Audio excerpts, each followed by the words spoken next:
Welcome to Arise Life, a community of believers being equipped, empowered, and released into their destiny. For more information, go to ariselife.org or follow us on Facebook, Twitter, or Instagram. Man, I love how God coordinates his body.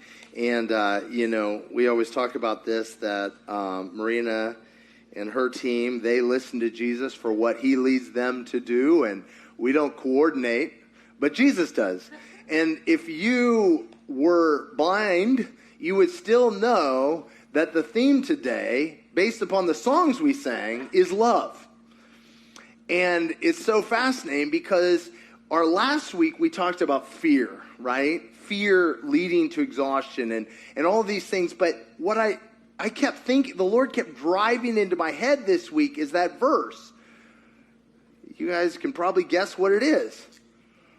Perfect love does what? Casts out fear. And, we say that. That's a wonderful thing, right? But I started, anybody here ever been honest with Jesus? You're like, that's a great verse, Jesus. But you haven't lived down here. Oh, wait, you have. Never mind, right? Because my experience, when you love, that's when fear gets real. Anybody know what I'm talking about? Like, when I was a single guy all by myself, without even a pet, I had no fears. I should have had some, but I had none. I was just young and dumb, right? And then I brought a dog into my life. And the littlest bits of fear crept in. But that was nothing like inviting a woman into my life, or a child into my life, or a bunch of crazy people into my life. Like, I was fine. And I said, Lord, I don't get this. Perfect love casts out fear. And he goes, yeah, isn't it great? I'm like, huh?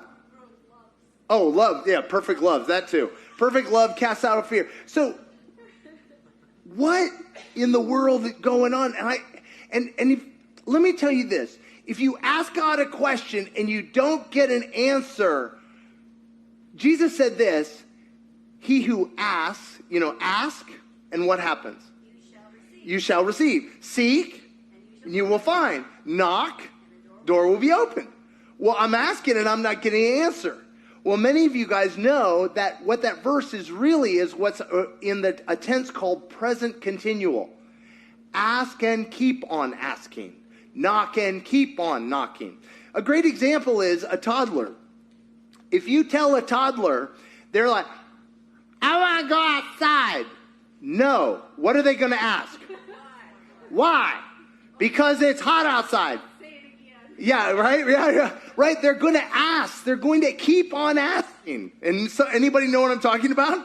Knock and keep on knocking. You're like, right? And it's like, and I love what Jesus says. He says, remember the woman? She was a widow and she had a case before an unjust judge. In other words, he'd been bribed. And she went to him and begged him over and over again until what? He gave in. And God said, if the unjust judge does that, how much more should you keep on asking? And so I'm asking the question. He goes, perfect love casts out fear. And I'm going, that doesn't make any sense. Anybody here was trained in church not to ask questions like that? It's okay, because we know the author. It's okay to go, I don't get it. And he kept going, I know. And I'm like, okay, so I'm not going to stop. I kept asking. And then suddenly he reminded me this. When Jesus came into the presence of a person with a demon, what happened? They would manifest. What would that manifestation look like? Was it pretty? Was it ugly? The man who, the Gadarene demoniac drags his demons to Jesus. Right? It's not pretty. Love shows up, and what was totally okay is suddenly a mess. Love shows up, and what was perfectly okay is now a mess. Now here's the question. Was the demon there before love showed up? Yes. but the demon was real nice and pretty. When love showed up, it wasn't pretty anymore. Stay with me. Let me give you another example. Jesus reminded me of this. God is what? Love, right? So, do you guys remember Adam and Eve in the garden? It always goes back there. Adam and Eve in the garden, right? They have just done what? They have sinned. They have just chosen to step out of love, take everything upon themselves. We're going to be the arbiters of right and wrong in our lives. We eat from the tree of the knowledge of good and evil, right? And what happens? God comes walking into the garden. Love comes walking into the garden. And they do what? Hide. And then when he goes, Adam, where are you? He finally comes out. What does Adam say his reason that he hid from love? What? I was afraid. Love caused fear to become visible. It was there, but love makes it become visible. Now you're going to start to see anybody starting to connect the dots? Who here, this is your experience with love? I love you, you love me. Like everything's just wonderful until it's not. Do you know what I'm talking about? And if you love at all, something's going to happen when you trigger fear in me. True? I'm sorry, you don't have a relationship with someone until fear starts to show up.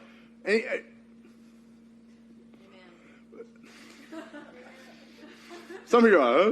No! Okay, listen. Up to that point, you just have a mutual appreciation club. You scratch my back, I scratch yours. No, real relationship starts when, Now here's a question. Let me ask you. What are some things that we might fear when relationship triggers fear? What kind of fears might it trigger? Betrayal. Yeah, if I didn't trust you, you couldn't betray me. What else? Loss. I see that hand. Okay, what else? Rejection. What was that? Cost. Yeah, what else? Being seen. Oh, talk to me through. I like it. Come on. Woo! Let me do this. Warts and all. Come on. What's that?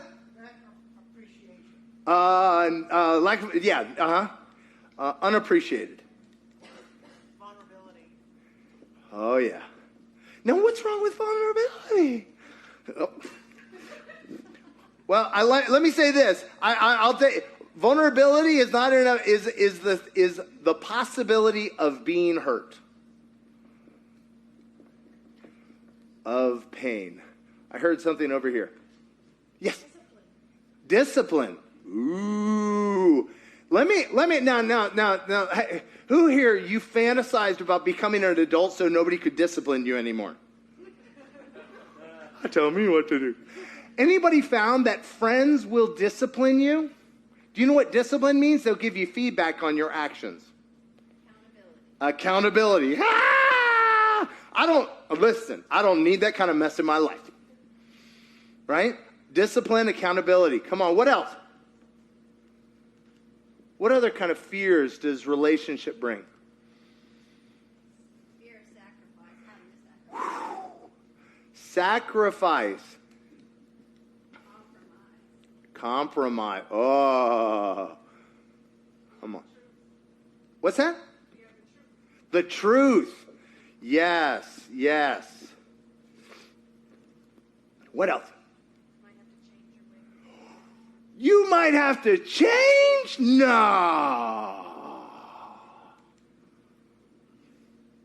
All right. That's a good start. All right. So what's going to happen now? If you go into a relationship, all of these are on the menu. Does that make sense? Every one of these on the menu. Now, who here,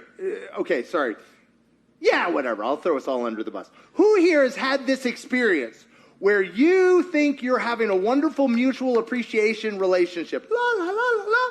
And then suddenly one of these fears comes up. Now, what do you do at that point? Let's just say, I fear that you may have or may already have or may in the future betray me. What do I think about you? What's that? Peace out, peace out. Like, this is not worth it, right? Okay, let's go for that. Let me give it over here. So the decision is not worth it. Too much risk. What might I think about you? You? Wow. Dang, that just got harsh. I was going for not trustworthy. All right, money. Okay, all right, Judas. Let me say this. I wouldn't be worried about you betraying me if there wasn't something wrong with you. Nobody? Because my fears tell me about you. They don't tell me about me. My fears don't tell me about me. They tell me about you. Is that true? No, my life is a lie. Why? Because the whole point of fear is to tell me about you. Now, the Holy Spirit gives us what kind of control? Self-control. That is useless for me managing your ability to betray me. Anybody see where I'm going? What? No. See, fear tells me actually nothing reliable about you. Nothing reliable. It usually does what? It takes a little bit of information and does what? Right? Doesn't it? Okay.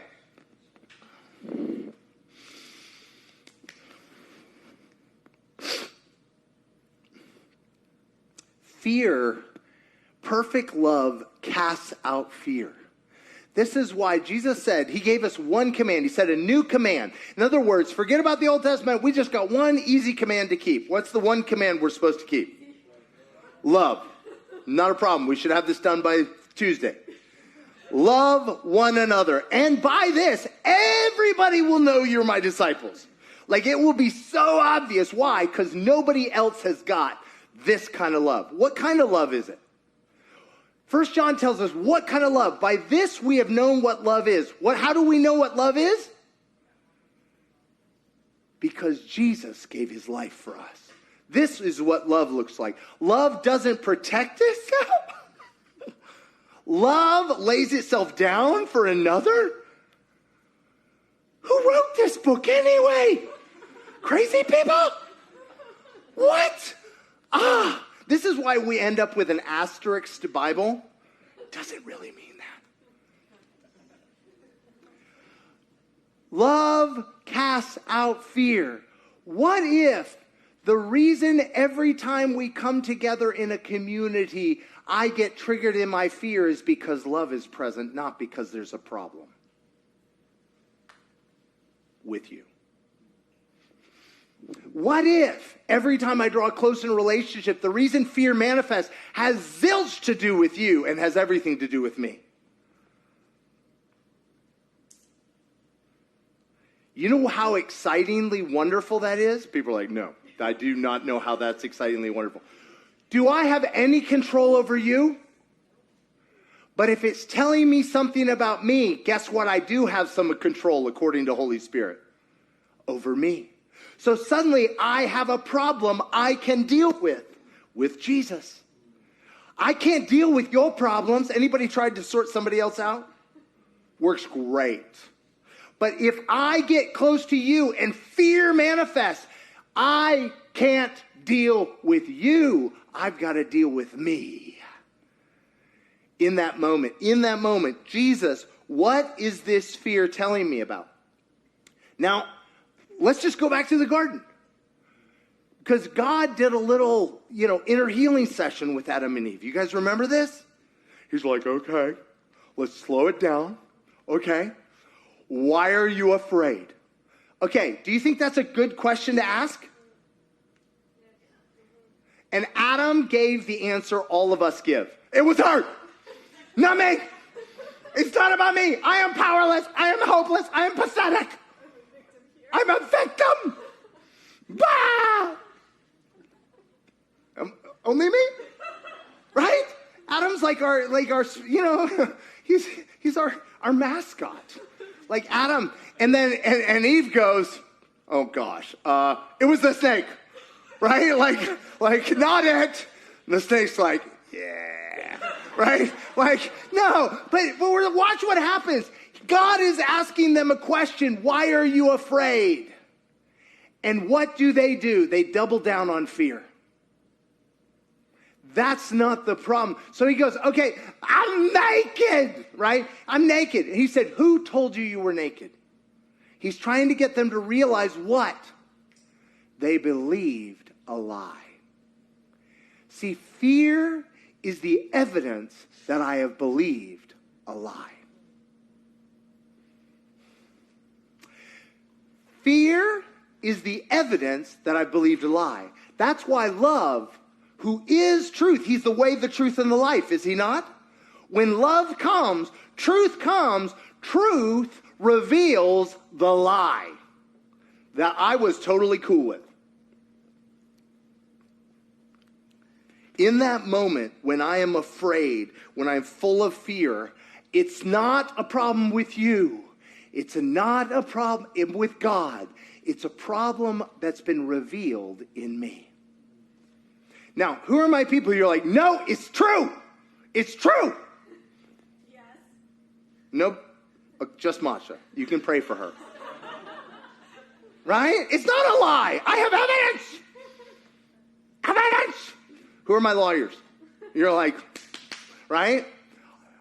God, it's the woman you gave me. It was never my fault. I'm not to blame here. If you had just left me alone with the giraffes, I would have been fine. Right? No. In this moment, God's trying to say, there's a lie you believe here, and this lie is cutting you off from experiencing love. So when fear manifests, this is the moment that love has come near, and I can step through fear into love if I'm willing. The very thing I've longed for is right in front of me. I can step into love if I'm willing. Or I can do what? What do we do? I mean, other people. Run! Yeah, or fight or flight, right? I put distance between you and me. Either I run back up or I make you back up, right? Fight or flight, right? Or I step through fear into love. God, what is the lie? Many of you guys have heard this story, but it's the true story of my life. Having spent 7 years in Russia, I bought fear at Costco.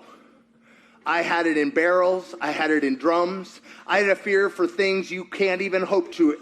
I had it down to a science. I woke up in the morning with a to-do list to find more things to be afraid of because I was going to save my life by every means possible. And there are bad people out there. Were there bad people out there? Yes. It was true. It was true. The government had a file on me. It was true that they were out to get us. It was true. And all that truth brought me to what? A catatonic state where I'm in a corner shaking. If all your thinking has brought you to a place you do not like, have another thought. What is that other thought? But what I say is really true. He's the truth. And so I go, God, now every time somebody freaked out in the Bible, what did God say to them? He said, fear not. And they're like, why? And what was his answer? I am with you. The most disappointing answer in the entire history of the world. True? Nobody? You're like, no. No. This is the part where you zap my enemies or I don't know what. Like, do something a little more active here. Not just be like, whoa, I'm with you. Right? I love it when Joshua meets the commander of the Lord's army. He's like, are you with us or against us? And he's like, dude, I'm on God's side. You figure it out. No, the reality is when fear is manifesting in me and God says, I am with you, what is he saying? If God is for us, well, I have a list. What is he really saying there? He's not saying who can be against us. Listen. If I have an open bankroll from Elon Musk that I can use his card, unlimited Visa, what financial problems can come against me?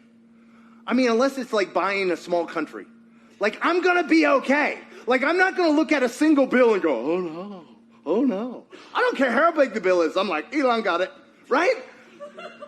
If God is for you, what can be against you? Fear can lure me away from the place of trusting in God. The only place I am truly safe.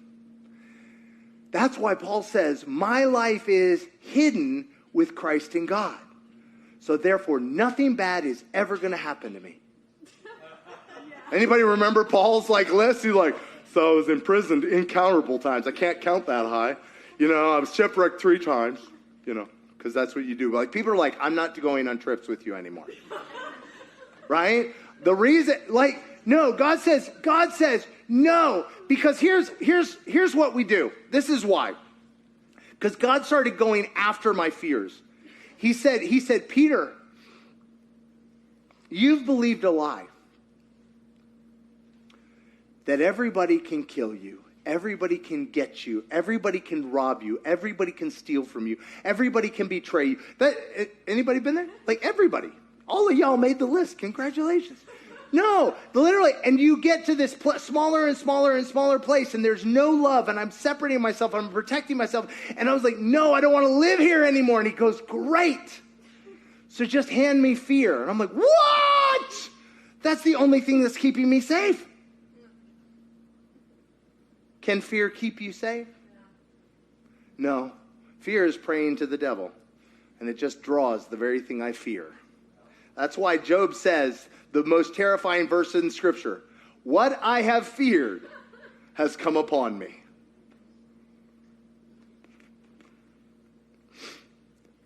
In this point where I'm terrified and I'm afraid, I go, God, how can I? He says, well, if fear isn't working for you, you could trust me. Yeah, no. What's wrong with trusting God? I know you shouldn't say that in a church.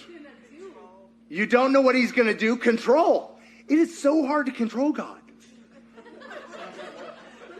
Let's be real about it, right? And I am only safe if I'm in control.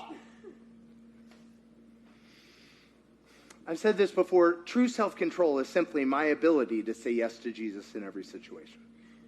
That's it. The fear is I have to trust that he is good. I have to trust that he is for me. I have to trust that he will protect what is truly important and valuable in my life.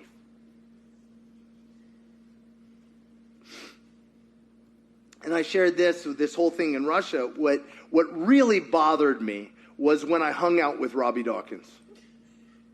Because he shot my whole story in the head. Because my whole goal was to avoid arrest. That was my goal. Don't get arrested by the KGB, the FSB. Don't get arrested.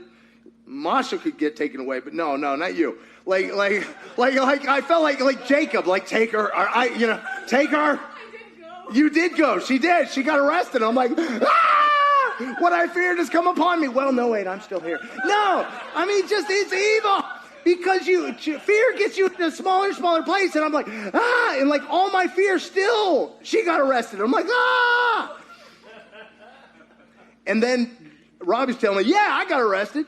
Actually, I went to preach in this place. They told me not to preach because I would get arrested. And then they told me, stop preaching because the police were in the house. And I said, no, that's why I came. And I started preaching the gospel. People are getting saved. And I got arrested and thrown in the worst prison. And I didn't know if I'd get out. And it was hard. But you know what? God got me out. See, when I trust him, I let go of my plan, my way, and it gives him options. Gives him options.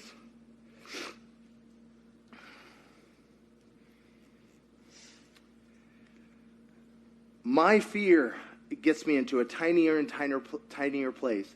Trust brings me into a wide open field of God's options. I had this conversation about people. I said, God, why are your people so mean? And he said, well, because it's people. I said, but you're so trusting and you give them so many opportunities, not me, of course, but other people, opportunities, and they do bad stuff with those opportunities. He said, I know. He said, but I'm so creative, even when they do bad things, I can turn those things to good, to the people who will trust me. See, the only way I can do relationship is if there's no chance of betrayal, will I have any relationships? No, because I know my own heart. I'm not trustworthy to the nth degree. If my standard for having relationship is not getting hurt, well, I better quit now. True? If my standard for being okay is absolute safety, we're done. Do you know what that gets you? You know the most terrifying thing is you and I have a measured, way more than anywhere else in the world, but the U.S., we have this luxury of thinking we can have a degree of safety, right? Whether it's insurance policies or medical insurance or car insurance or, savings, FDIC, whatever. But do you know what? We still know there's a degree to which we don't have control. You know the most terrifying thing is when you actually think you have control. You guys remember a guy by the name of Howard Hughes? Howard Hughes was the Elon Musk of his generation. Genius businessman, made unbelievable amounts of money, dated all the movie stars, and made just ungodly amounts of money. And it led him to this idea that he could make himself safe. And by the end of his life, he was living buck naked on the top floor of a casino he owned in a hermetically sealed apartment, living off white bread that had been somehow sterilized. Why? Because he thought he could make himself safe, and he was terrified of germs. See, the lie that I can eliminate risk is a lie. I only can discover the one who is trustworthy and true to turn everything to my good. Right? See, God doesn't cause the bad things in life, but there ain't no fastball that can come at us that he can't spin around for our good if we'll let him. If we'll take off the limitations, we'll take off the boundaries of what that looks like. And the evidence of this is he said, Jesus goes, you want to know what love looks like? What? Show me what love looks like. Hearts? Teddy bears? Fluffy? Just cuddles? You'll never betray me. He said, no, you know what love looks like? Love means I love you guys so much, and then you pin me to a cross.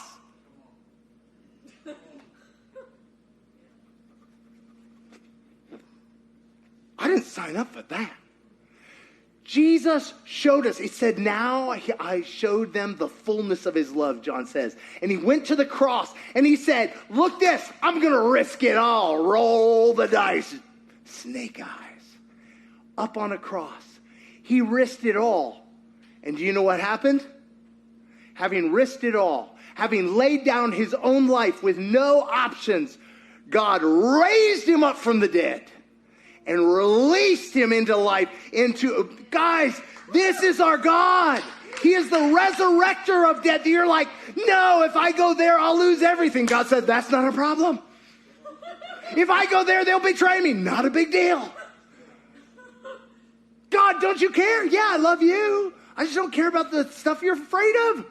Well, if I risk that, well, then what about this? He goes, I don't care. I'll turn it to your good. He works all things together for good for those who love him. Love,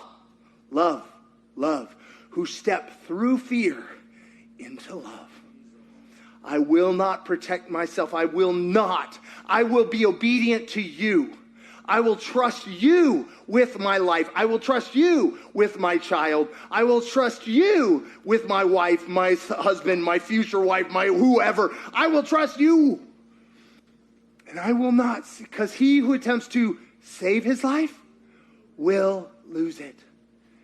And we can either live a life wide open, trusting God, or we live a life ever smaller space, protecting ourselves, pulling away.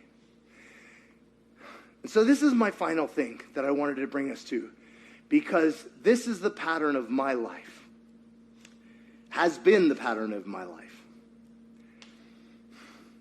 Do you know what fear leads to? If fear doesn't cause me to immediately run away, it develops into resentment. Anybody know what I'm talking about?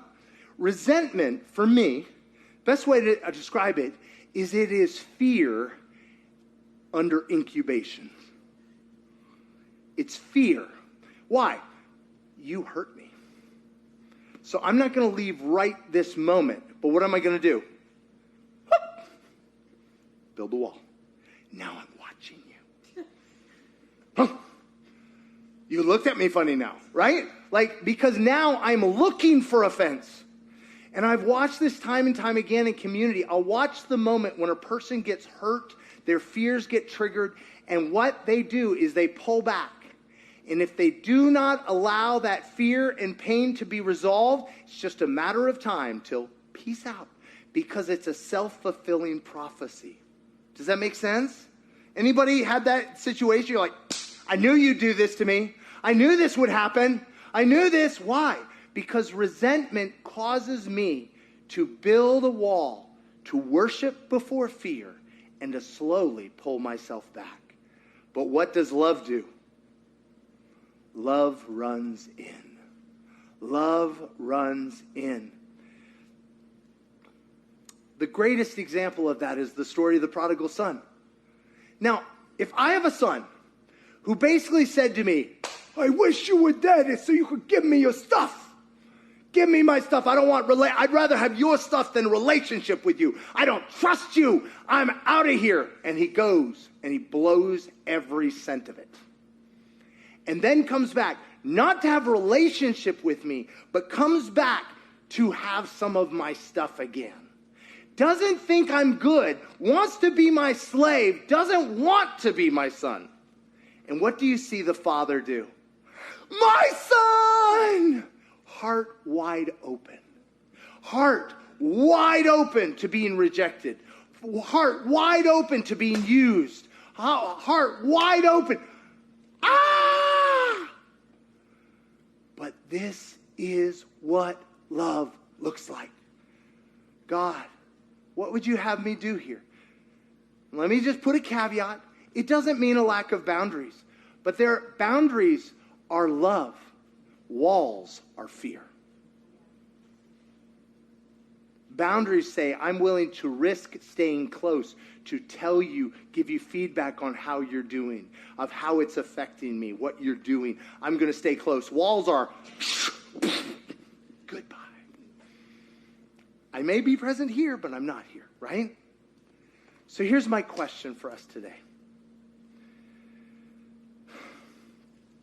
Could it be that the story of our life is exactly backwards? That the story of all of our rejections, the story of all of our fears proved true, were really us pouring water on our fears, rather than stepping through fear and asking love what he wants us to know about the situation? Could it be that there are relationships in our past that we have stories about that aren't true? That's the story God had to challenge me on. I had a whole story about my life in Russia, about blah, blah, blah, blah, blah, blah. And God's like, what if all those 7 years, most of it's a lie? Ah! But I don't want to live in fear anymore. So let you be proved true and every man a liar. I want what you say to be true in my life. God, I have stories about all the people in my life. And I lay those stories before you and say, you tell me what you want me to know about them. You tell me. I'm not going to protect me. I'm going to trust you. And I'm going to follow you. If we could have the worship team come up. I love this. Even in this, Marina was singing that about his banner over us. You know the verse that tells us what his banner is? His banner over me is love.